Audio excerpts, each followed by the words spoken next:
Well, welcome everybody to an edition of WCW 2004 here in TEW 2020 as we're continuing the road on to Bash at the Beach 2004 as we have another edition of Raw of Nitro and Revolution to get through. So let's get going as we're live from the BGCZ Arena in Birmingham, Alabama, as the show starts out with Booker coming up to the ring to a big heavy round of boos from the crowd as he comes out and says, "Right, last night on the first edition of Revolution, you saw me send Sting back to the glue factory and prove that I am the best wrestler in this business right now." Rob Van Dam stuck his nose where it didn't belong, and boy, you think just because you can hit a few fancy moves and you got lucky, you have a chance of beating me? You were never really my friend. You were always trying to hold me back, sucker. But that's why, as a six-time world champion at that Bash at the Beach, I'm gonna prove you once for all, you're nothing but a guy who should have stayed in Philadelphia. Cue walk by Pantera as Van Dam comes out to a big pop from the crowd as Van Dam, comes and says, "Look, Booker, I understand that you've got in your head, thanks to your wife and everything else, that you deserve more, and that I was somehow holding you back. And whatever.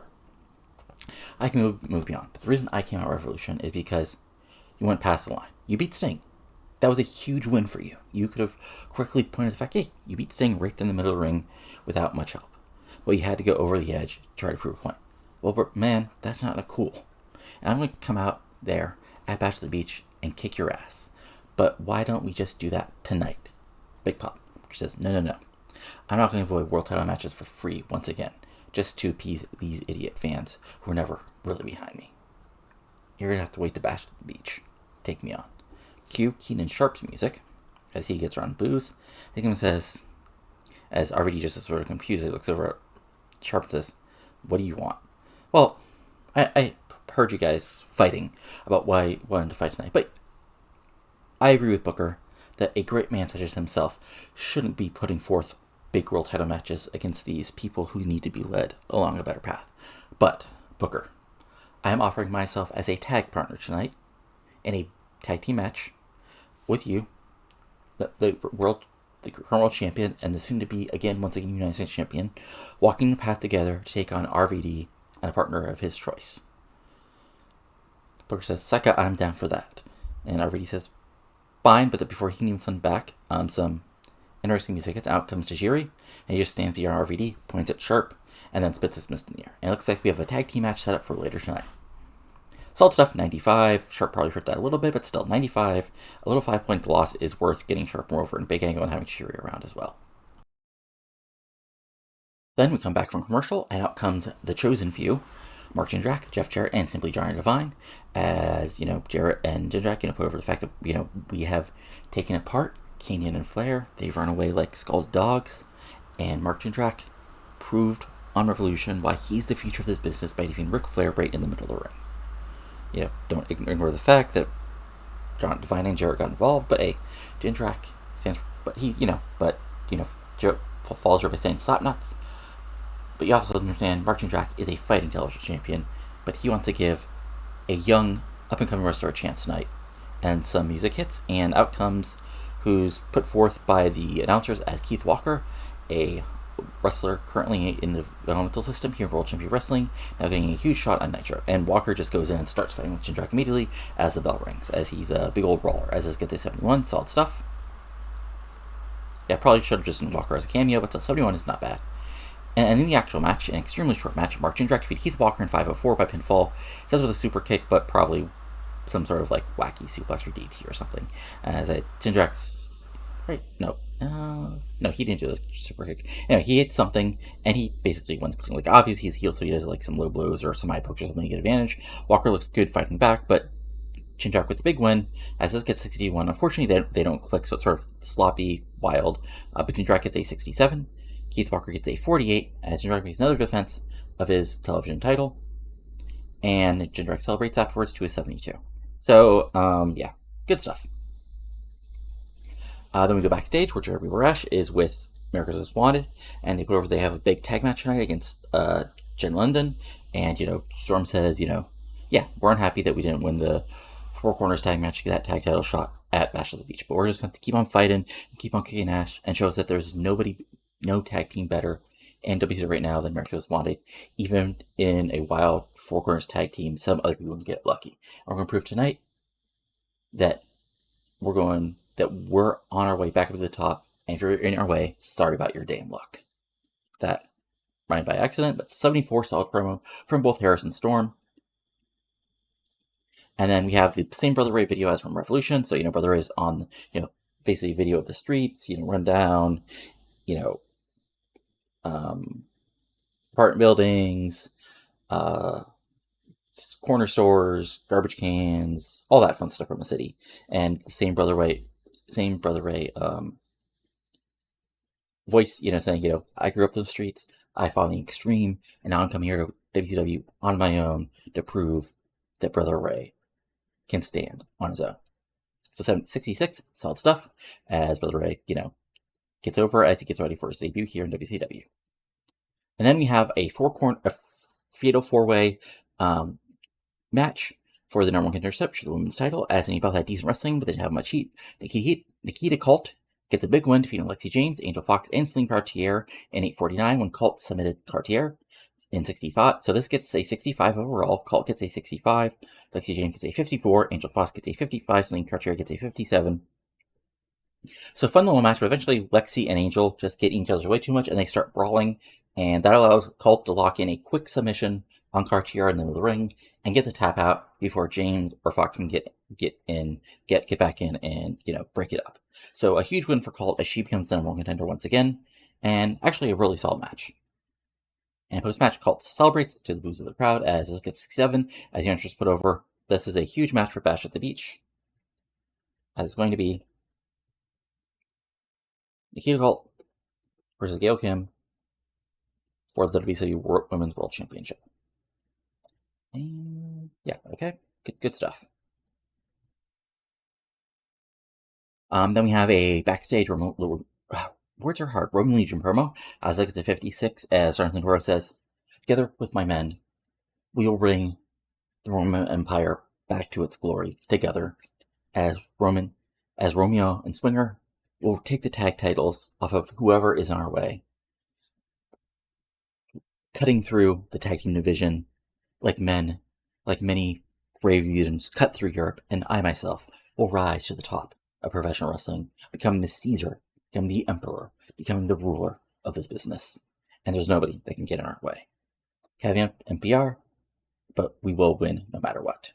56, solid promo. Torre gets again, building up new people, more time, it's not obvious, honestly, I guess we don't have time to do this with 2 shows, but with this, we can do these videos and stuff to get sort of our mid-carders over. And then, as we sort of solve that up, as this gets to 46, Skipper's backstage, and Tony Zena just comes up and says, "Look, let's be honest here. I want a title shot at Bash at the Beach, and you're going to give it to me, Skipper." And Skipper's like, "Why should I do that?" "Because deep down, people think you're a lucky champ. And they look at me, somebody coming up and winning right away, and they know I can take that title off you, Skipper." Skipper says, "What the hell are you saying? I've been fighting, I've been clawing, and I'm champion, and nobody's giving respect." "Well, the Bash at the Beach, fine. I'll beat some damn respect out of you, Tony." He says, "I'm looking forward to it." So 46, solid stuff, as yes, at Bash at the Beach. Officially, after basically being pushed, it's Eagle Skipper versus Tony Zena. And yeah, and again, this is a way we can also build up our Cruiserweight Tag Champ division, is get some people actually some entertainment time as opposed to just random, spot fits, which are fun, but in the long run can hurt a little bit in getting people over. And then we have our big tag team match, as anybody had good wrestling and decent reaction from the crowd. America's Wanted defeated Jason Jett and Paul London in 12:59 when Chris Harris pinned Paul London with a catatonic. I think I'll actually have to add AMW's tag finisher because I don't think it's in the database. Anyway, this gets a 71. James Storm gets a 75. Chris Harris gets a 70. Paul London gets a huge 81. And Jason gets a 63. So this is a huge back and forth, not a spot fest, but just these guys going right at each other, Jet hitting a couple big suplexes, London flying over like Paul London does. But AMW, slowly but surely, slows him down with double teams, gets the advantage, and sooner or later, London's stuck in the middle of the ring with nowhere to go, and Chris Harris and Storm hit the death sentence on them, and 1, 2, 3, a huge clean victory for AMW over former tag team champions in the former Jason Jett and Paul London. And post-match, of course, AEW Celebrate, what's more important is basically Jet and London argue in the ring, and eventually Jet just walks away on London as London is left in the ring all by himself. As his little segment gets a 67, and fun stuff. And next up, we have a quick Revolution rebound going over the big things from Revolution, which includes Sting, getting a world title shot, and Tricia Skye making her debut here in WCW. That's good to 71. And now it's time for another fun segment. Ooh, okay. Interesting. Okay. I mean, I'm not that surprised by this, but interesting. This only gets an 82 when Helms by himself got a friggin' 100.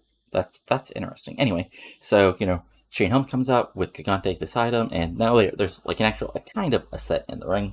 As Shane Helms says, once again, welcome to the Shane Helms Show, starring Shane Helms with Shane Helms, the greatest United States champion of all time, and the superstar that will save WCW from itself once they get over this pesky injury. But now, as I'm here, I want to bring out two people who, like me, understand how corrupt and backwards WCW management is. And out comes Billy Kidman Lance Storm to the booze of the crowd and Lock Labor Hunter.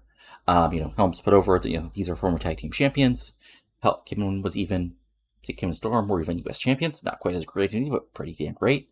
And then, basically, then Helms says, like me, you two have dealt with WC officials wanting to push other people at the expense of the true talent like us. And Kevin says, yes, it's absolutely true. I was the king. I was the greatest cruiserweight of my time. Lance Storm held multiple belts at once. But what have we seen the past couple years? People like Bischoff either pushing old men past their primes who don't deserve it anymore, like Sting and Goldberg, or like Sting pushing muscleheads like Goldberg, or taking little wet behind rookies who haven't done anything to prove themselves in the business and giving them opportunities that should belong to people like us. Like Shane, I admit, we might have had some problems yet to getting, but you've proven yourself to actually deserve what you're doing. Unlike people like Ray Jr., unlike people like Air Raid, unlike people like Jeff Hardy, who comes in here and gets everything handed to him. Hell, look, he took that US title off of you but when you had actually a chance to get ready, you took it right back, like you deserve. I was like, says you're damn right. And Storm says this, if I can be serious for a moment, what we're looking at is pure and utter discrimination against wrestlers like us. Technical wrestlers, fantastic wrestlers who go against the grain of what the crowd wants. Because they think we don't deserve our spots, when we deserve our spots more than anything else. Instead, these idiots in the crowd cheer screw-ups like Jeff Hardy, lucky jerks like Mesias Jr., and look past actual talent. You're saying the right things, men. Look, I really hope you get your hands on somebody like Hardy or Ray Jr. and show them where you belong. And sooner or later, I'll be right beside you fighting the good fight after I get over this injury. But that has been the Shane Helms Star with Shane Helms, starring Shane Helms. And as of course, my guest is at least not quite the greatest US champion, because that's me, but two of the better US champions, and of course, a great tag team who will show Jeff Hardy and Mesias Jr. sooner or later that they don't belong at the top of this business. Men like us, men like them, and me do.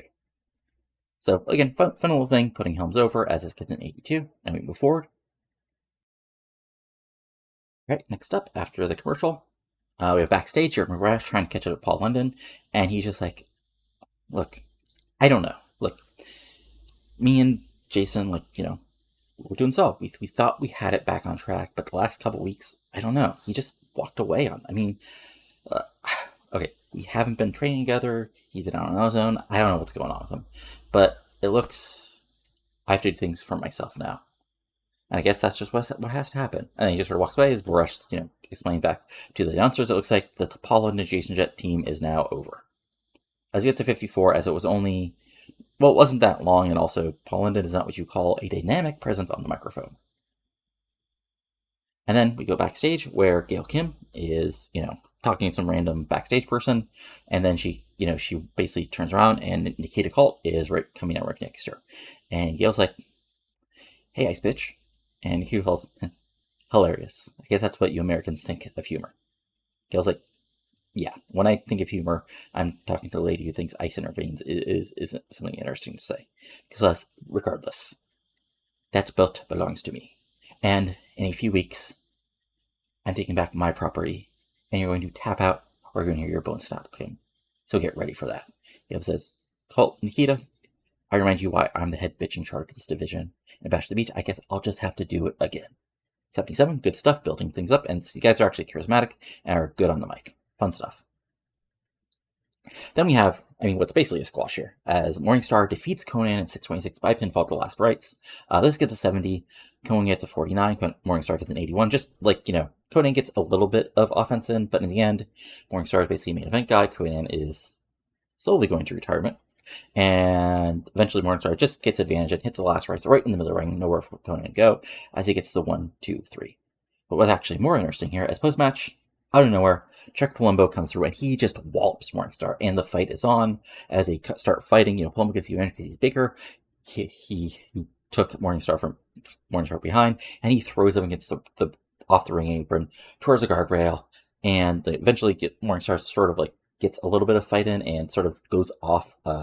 He basically, as Palumbo tries to throw him to a table, he basically goes off. He sort of springboards himself off the guardrail and dives back at Palumbo, and the fight continues. Before WCW officials come out and break everything apart, as this gets an 83, and post-match we get it. It's official. It's been signed one more time at Bash at the Beach. It'll be Chuck Palumbo versus Morningstar.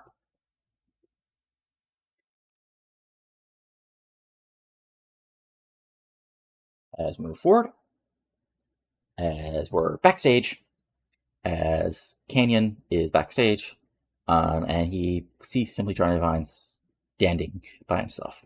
Or no, we see Simply Johnny Divine talking to, basically hitting badly on some backstage female employee. And Canyon sort of taps on the shoulder. Johnny Divine turns around with a cocky smile, which quickly goes away. And Canyon's like, no, don't worry, kid. I don't want to kick your ass by the catering area. We might knock over the cookies. The cookies are pretty damn good, but I want to show you at Revolution why you made a terrible decision joining the Chosen Few. So I'm going to make you an example to Jarrett, to Jindrak, and honestly to yourself, that there's nobody better than Canyon. Ryan says, fine. Oh, no, not a problem. I'm choosing you for a reason. That's because I'm the future, and you're yesterday's news, Canyon. I'm the man. You're nothing. And then he sort of walks away, saying to himself, Canyon has a cocky grin, and I guess we have Canyon versus Simply Johnny Divine of the Chosen Few in a couple nights on Revolution, as this gets 72, fun little backstage segment.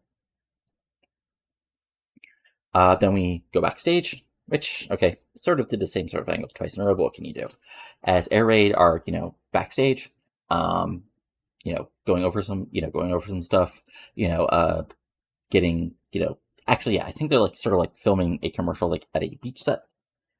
Backstage, there's some surfboards. But I don't know where Reno and Cash, with Cash, Amber O'Neill's on Cash's arm, as Reno puts over the fact that, I guess Cash up and says, well, isn't it the tag team that was gone before Air Pairs, before you, buddy, and as he points at Air Pairs, sucked so badly you had to go back to your buddy and beckon it back in the tag division.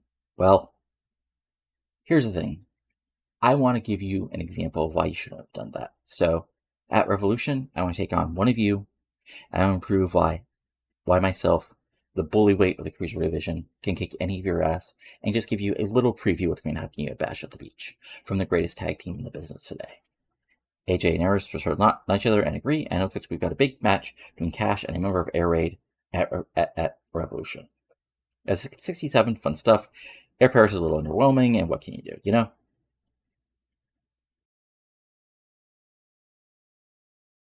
And then, okay, not the best. Okay, honestly, this might be kind of a crappy show. Again, not to say it's a bad show, but yeah, if you notice, I didn't really use any no hair, not really any Mesias, no Goldberg, no Sting, no Flair. Yeah, I sort of see what I could do, sort of, and not exactly with the D Squad, but without putting all the top guys in huge segments.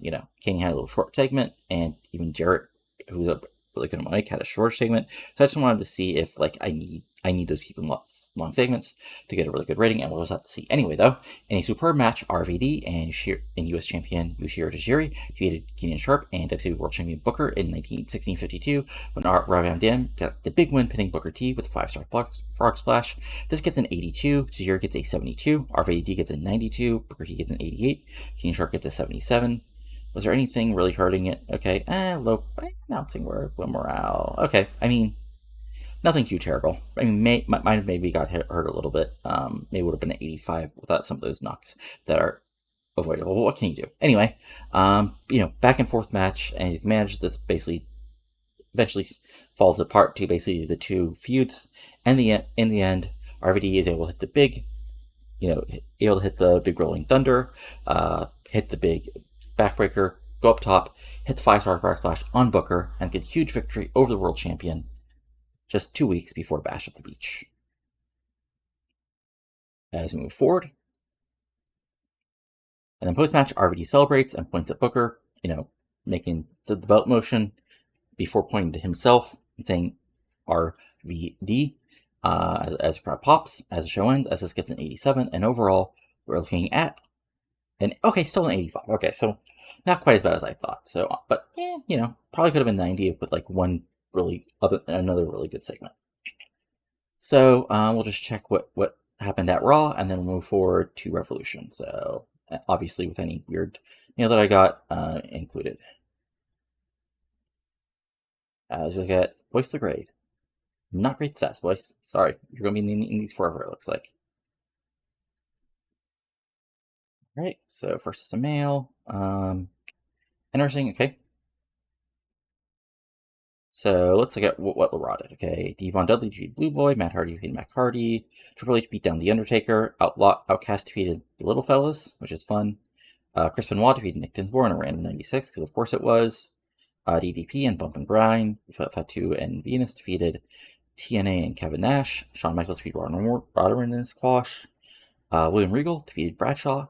Scott Steiner defeated Steve Richards by DQ in a 91. Interesting. And The Undertaker and Steve Austin defeated Triple H and Chris Jericho in a random 100, because of course they did. Fun times. Yeah, of course. Of course.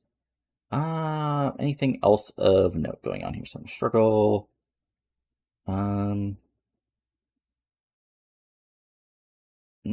really. See anything New Japan? Big Feud and Raw Bridge. That's your team. Yeah, okay. Nothing of it real interest. MLW had their first Mark Brody for Adam Jacobs. Laz defeated Violent J. Jesus, that's a weird match. But yeah, okay. So that's about it. So I'll see you guys in just a second for Revolution. And now we're back for Revolution, but of course, I forgot to do this at the start of the video, so as a quick reminder, we've got the mini rewards going on. Go ahead and follow the link in the description, and you can vote on Wrestler of the Year, Face of the Year, Heel of the Year, Woman of the Year, Tag Team of the Year, Women's Wrestler of the Year, Character of the Mid-Year, and Match of the Mid-Year. So just go ahead and do a quick vote. It'll take you maybe a minute or two at most. But yeah, just want to see what everybody is thinking about. Anyway, now we're off to Revolution. So we start out with a graphic showing RVD will be action tonight versus Kaz in our main event, as that gets a 69 for the graphic. And we're going to go to the ring for our first match of the evening.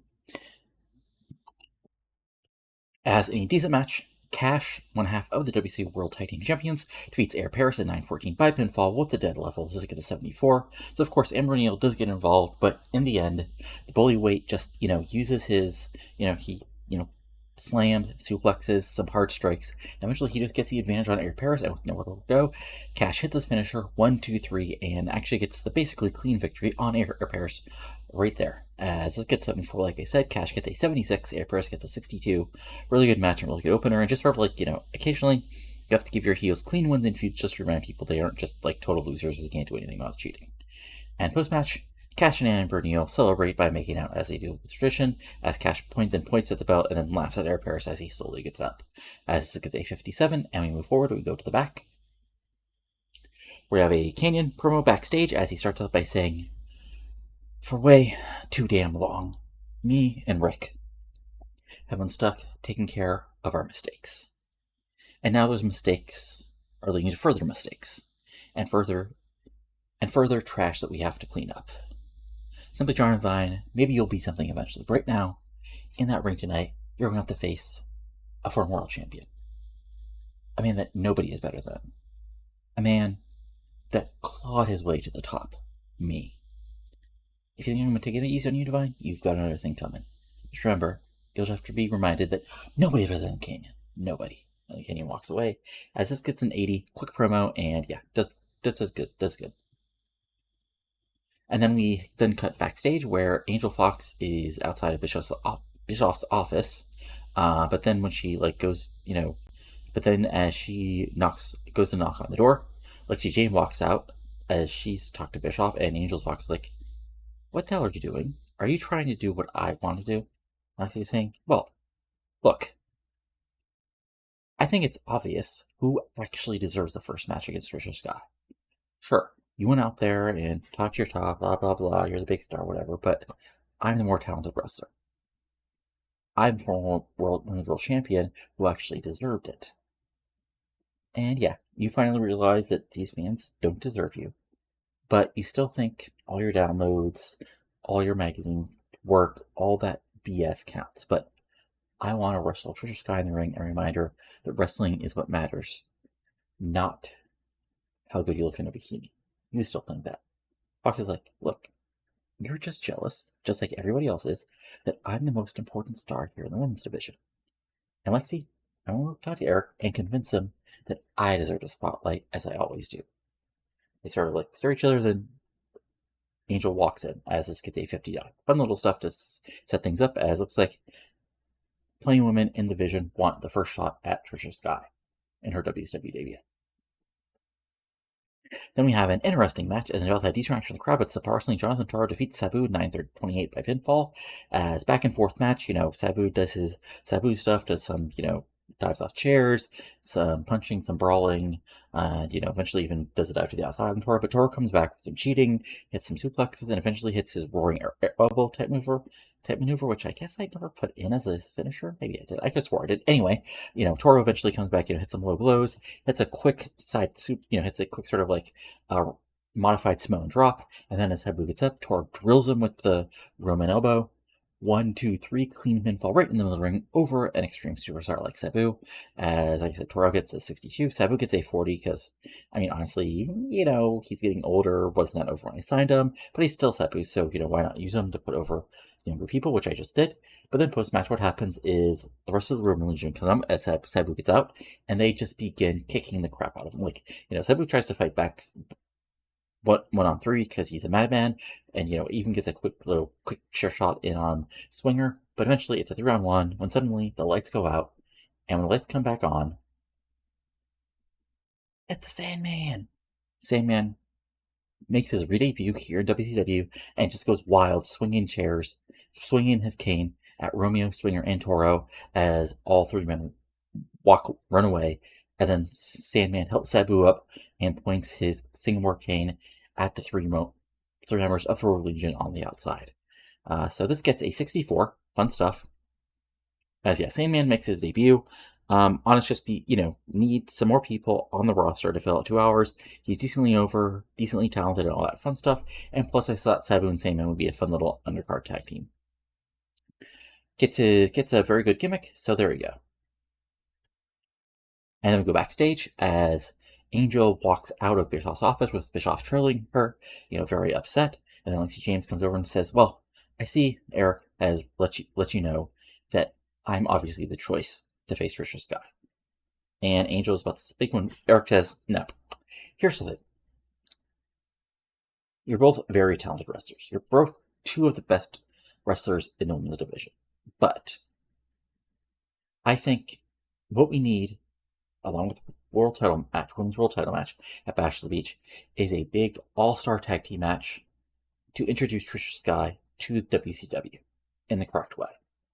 But I need to know you two can compete together. So tonight, I'm going to put you out there in a tag match, and if you win, you can face Tricia Skye and a partner at Bash of the Beach. If you can't keep it together, then I'll find somebody else." And Bischoff walks away as Angel Fox, like, sort of looks at Lexi and says, "You're not going to screw this up, are you?" And Lexi just fires back, "I'm not worried about messing up. Because I am the woman. I am the best competitor in the women's division. I'm not worried about photo shoots or spotlights. I'm worried about kicking Tricia Skye's teeth in. Are you?" And they sort of walk away. As this gets to 68, as we set up a little tag match later tonight, and it was possibly a very big tag match for Bash at the Beach in the women's division. Then we move forward as an event that had good heat and decent wrestling. Keenan defeats Simply Johnny Vine in 7-10 by pinfall. I mean, it says with a North Line suplex, but he hit him with a cannon cutter and just drilled him. 70, decent match considering Johnny Devine isn't that over, as Johnny Devine gets a 49. Keenan gets a 72, which, oh, they didn't click. Okay, yeah. Fun stuff, as Keenan just hits cannon cutter out of nowhere and gets the pinfall victory. 1, 2, 3, a big victory for Keenan, as he hasn't had a singles. I mean, I guess it's not been that long, but still, big match on Revolution, and a big win for Keenan. But then out of nowhere, out comes Jarrett and Jindrak, and they just lay out Keenan. As you know, again, Keenan tries to fight back, but unfortunately, Ric Flair is not around, and they just quickly all waylay Keenan. Jindrak hits his finisher, Johnny Vine hits a big senton bomb, and then, Jarrett hits a stroke on him and just leaves him laying. As the crowd boos, as this gets an 83. And a big beatdown and a big statement from the chosen few, taking out Canyon. We move forward as Monty Brown squashes Ernest Miller in 247 by pinfall with the pounce. This gets a 59. Monty Brown gets a 78, 73. Ernest Miller gets a 38. And just a simple squash win. And then, Stevie Ray takes the mic again and says, "Once again, Fruity Booties, we're looking for some actual competition for this man. This man, look at them. Look, I'm destroying fools left and right, and nobody is ready to take him on." And then Paul London's music hits. Pop from the crowd, but sort of a confused pop, as he steps in the ring, and Stevie Ray just sort of laughs and says, "Look, kid, no, this isn't your business. We want some competition." And London sort of takes Mike and says, "I'm a former Cruiserweight champion. I was seconds away from being US champion. I was a tag team champion. Yes, I don't have the muscles. I don't have the size. But I have the talent. I need to do something new in my career right now. So, Brown, I want you at Bash at the Beach." Ray nods, and looks like the match is on, as this gets to 67, and yeah. At Bash at the Beach, it's going to be, honestly, Monty Brown's stiffest competition yet, as he faced Paul London in singles competition. As this gets 67. So it's not the greatest thing, not the worst thing ever. And then Lexi James and Angel Fox have a tag team match, defeating up from our dev fed Lacey and Becky Bayless in 411. When Lexi James pins Becky Bayless with a Lexi DT. And out of nowhere, just like what happens basically is Angel Fox hits the Angel Snap on Becky Bayless, but she sort of rolls over after hitting the move to celebrate. But Lexi tags herself in, comes in, hits the Lexi DDT on Bayless, and sort of steals the pin. 1, 2, 3. As this gets a 47. Not our best match, as neither of these women are really over. In the Southeast, as Lacey gets a 38, Becky Bayless gets a 37. Lexi gets a 54, Angel Fox gets a 47. But it looks like it's, oh, right. But this time, the two women go for a beatdown again, but Tricia Skye comes out and runs off Lexi James and Angel Fox as the crowd pops. And it's officially announced. It'll be Tricia Skye and to be tournament versus Lexi James versus Angel Fox.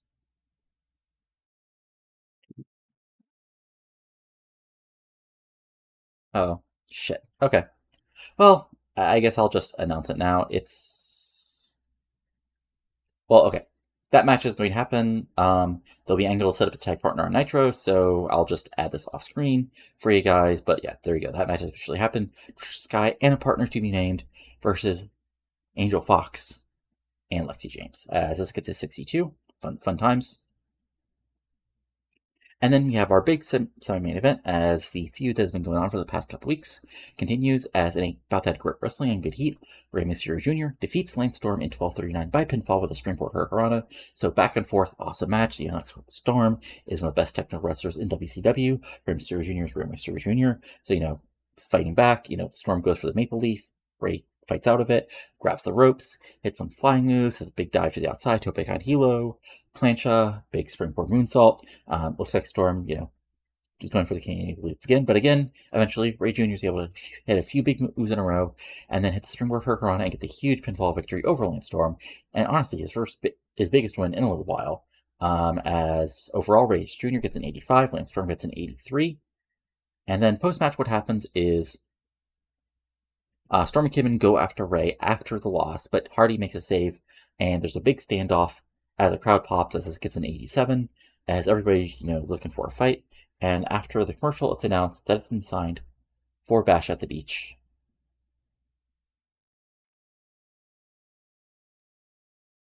Jeff Hardy will take on Billy Kidman.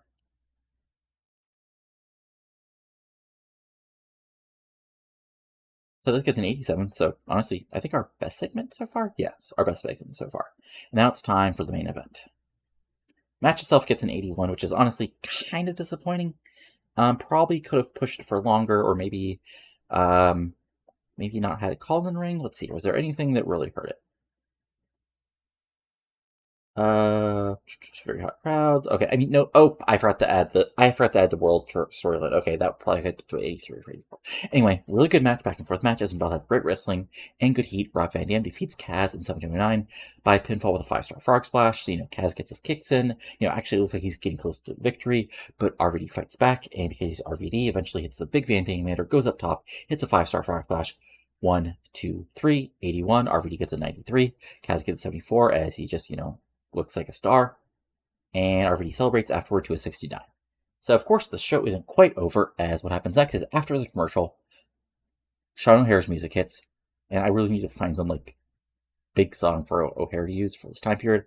I just need to do some digging to figure out what song would be good for O'Hare at this point in time. Anyway, O'Hare comes out to a big pop from the crowd, and he says, a couple weeks ago, you saw me fly off that stage. And I admit, I was not feeling great. But I also realized something. This needs to end. Chuck Palumbo already did a good job, buddy, and tried to go after Morningstar, and they're fighting. But here's the reality. I need a final victory over Mesias to end this, to close the door so everybody can move forward, especially me and Chuck. So right now is I want to call out Mesias.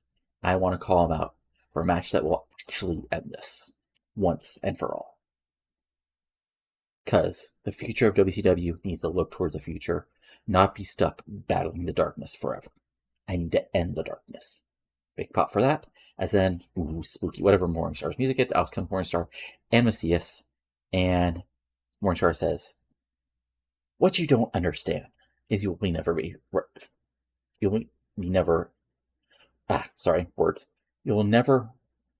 of us. You can defeat us. You can fight us back. But the darkness will always return. That is the message. That is the truth. But if you want a final battle of sorts for the moment, then we have that for you. CBC, you can fight my monster Mesias in what can be determined is a death and darkness match.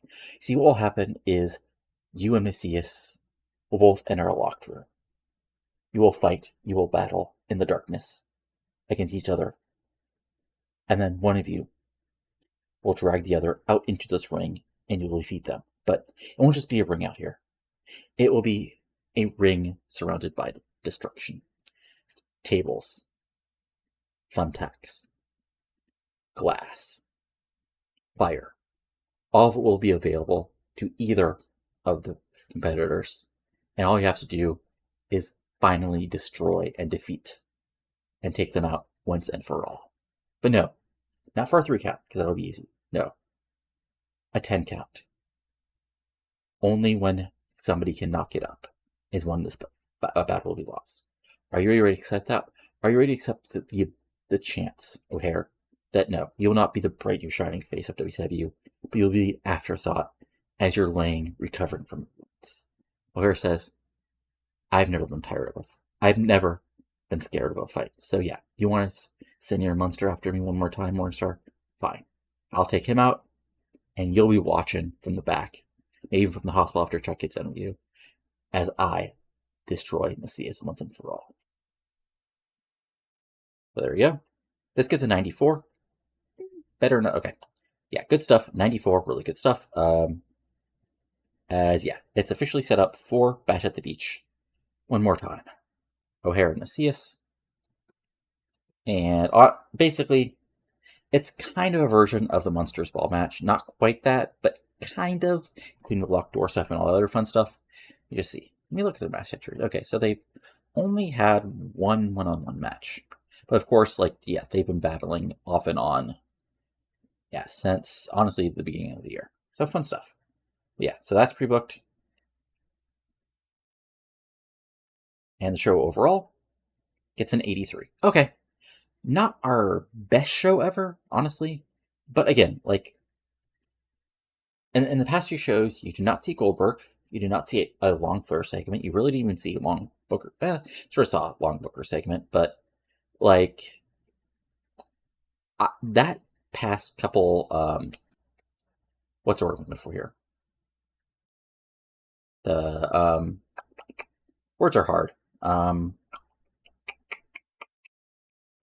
But that last week of shows you just saw was sort of not on purpose, but kind of a sense to see what happens, what would the actual future look like, and pretty good, all things considered.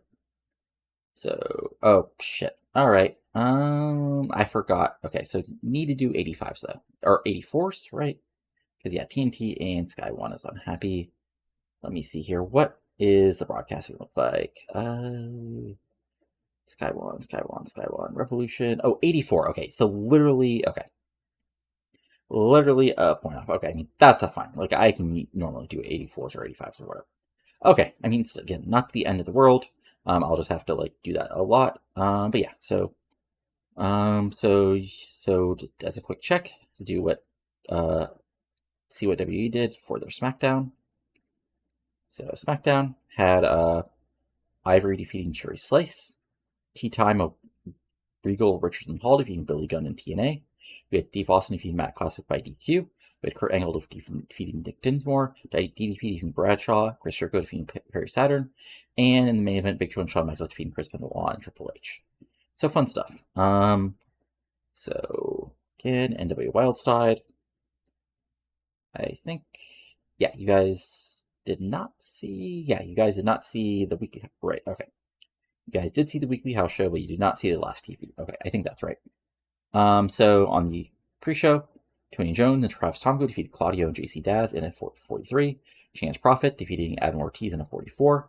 Ray LePen defeated a new signing, Bobby Lashley. Lashley has been in the game since let's see here, November, and really wasn't getting any real traction. So if you're throwing it into Dev roster and see what happens. So he gets a 34. Cassie O'Reilly and TNT defeating Chris Rambola, Militech, and Rick Michaels in a 54. Suicidal Tendencies, which is Adam Jacobs and John Phoenix, defeated Keith Walker and Ken Anderson in a 59. And in the main event, Fritz defeated Lazarus in a 50. And then in their big show of their quarterly big show, Freedom Fight, in front of 12. Okay. Yeah. This art dev star is actually pretty damn popular in the Southeast. Anyway, on the other card, also, Matt Morgan defeated Bobby Lashley in a 15 on the pre-show. Fun stuff. Chance Prophet and Kenzo Suzuki defeated Matt Cross and Ryan Drago. Rain Man defeated Claudio Castagnoli. And then Tom Zuma Howard beat Adam Ortiz to retain the NWA North American title. That's a Alliance title. Travis Tomko won a cage match defeating JC Daz in a 41. Kai Graves, who's a regent, defeated Tony Jones in a 59. Killswitch defeated Stan Ballard in a 63. Prince Snana and Tim Colin defeated Lazarus and Chris Rambola in a 63. Keith Walker defeated Rothschild by DQ in a 60. Adam Jacobs defeated Marcus Miltech to retain the Georgia Junior Heavyweight title in a 63. And Ken Anderson, Akabono, okay, and Jason Cross defeated Cassie O'Reilly and TNT in a 62 in the main event. Fun stuff. And then in the weekly house show, We had Claudio Castagnoli defeated Sonny Siaki, Bobby Lashley, and Kenzo Suzuki in 47. So Claudio gets a win. Travis Combo defeated Ryan Drago. Kai Graves defeated Rainman in a 55. Demon Rave and Rage Inc. defeated Keenan and Vanguard. Killstrath, Witch, and Wrathchild defeated Chris Rumble and Shane Ballard. TNT defeated Prince Anna, Cassie O'Reilly, and Militech and Rick Michaels for the NWA Wildside Tag Team titles. Keith Walker drew with Ray LaPen at 62, and Adam Jacobs defeated Lazarus in a cage, retaining the NWA Junior Heavyweight Champion. So fun stuff. And then in our other Dev Fed, you guys totally saw that. So, and in our next weekly show, Mischief defeated ODB in her debut in a 34. Tracy Brooks defeated Madison Claire by TQ in a 38. Bonnie Maxon and Mega Woman, which is Cindy Rogers and Miss Molly, defeated Becky Bayless, Natty Neidhart, and Roni Jonah in a 48. Ariel defeated Allison Danger in a 51.